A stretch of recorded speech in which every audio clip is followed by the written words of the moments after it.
we were told by our daughters, don't come downstairs until we ask you to. And so Yasmin and I sat in bed and thought, oh, this is interesting. I wonder what's happening downstairs. And when we were eventually invited downstairs, they had both got themselves dressed, made their beds, tidied their room, laid the dining table with everything for breakfast, and they were sitting there eating their breakfast that they'd prepared.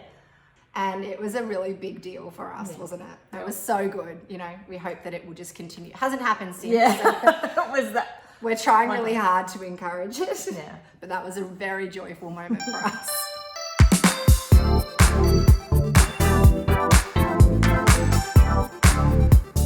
My name is Yasmin London. And I'm Anna London. And we have been together for 14 years.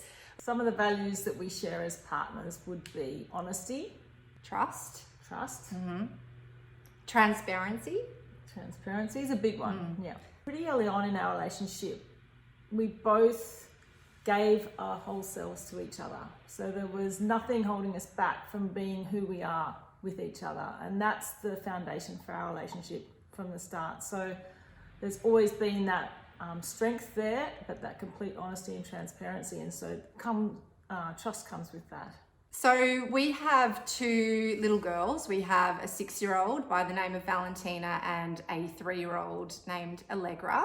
You know, being a gay woman didn't really deter me from my need to be a mother and my intention to have a family. So when I met Anna, I think I said it to you on like our first date, which is like so weird. The next morning. But I just kind of went, look, if this is not part of your journey, then let's just get off. You were sort of not so, you know, fixed on family, were you? That's true. I did like kids, but I just didn't think that it would absolutely be a part of my life.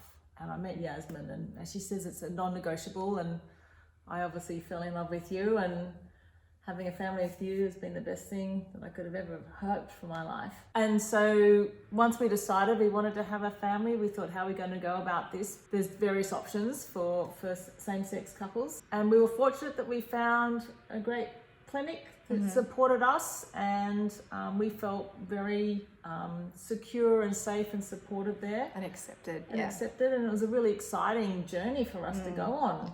I was very excited to have two little girls to teach and be a role model for, and to hopefully turn into two amazing little wonder women who are going to run the world. So there's no perfect solution to find the right balance for the juggle of parenting and careers.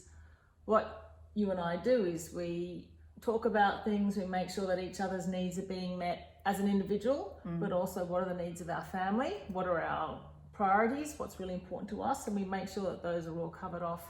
Neither of us lets the other one do more.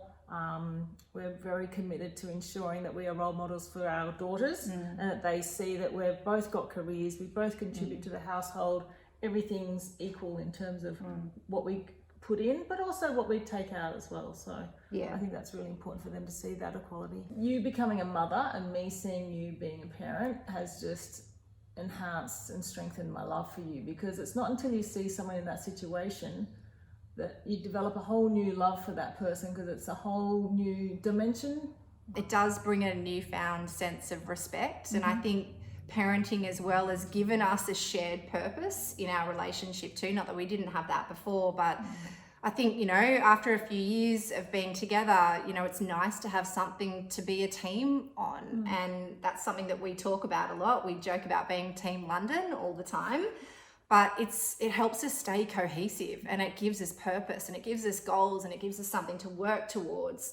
And for us, that's worked really well and helped us connect as a couple, but also as a family. Giving back's really important, I guess, to our family. And, you know, as you probably learned throughout this interview, a really big focus for us is teaching these lessons, our values to our children, so that they can be really productive and contributing members of society that do good. And community is a very big part of that.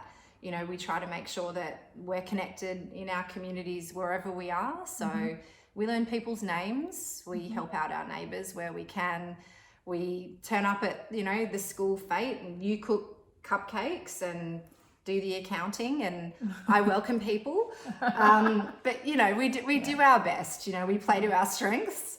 But we certainly do see a need and a value in being part of a community and giving back. We often think things that the other person would love to hear, but we neglect to actually verbalize them. So I think that's something that we try to do well. We don't hold back. We're not restrained. We say I love you multiple times a day.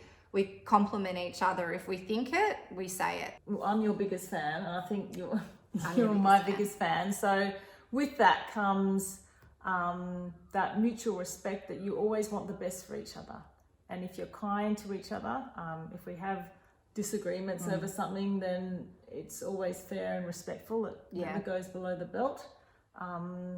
That we just treat each other with kindness and respect and with love. And so we only want the best for each other and for our family. And I think that's maintaining a healthy relationship.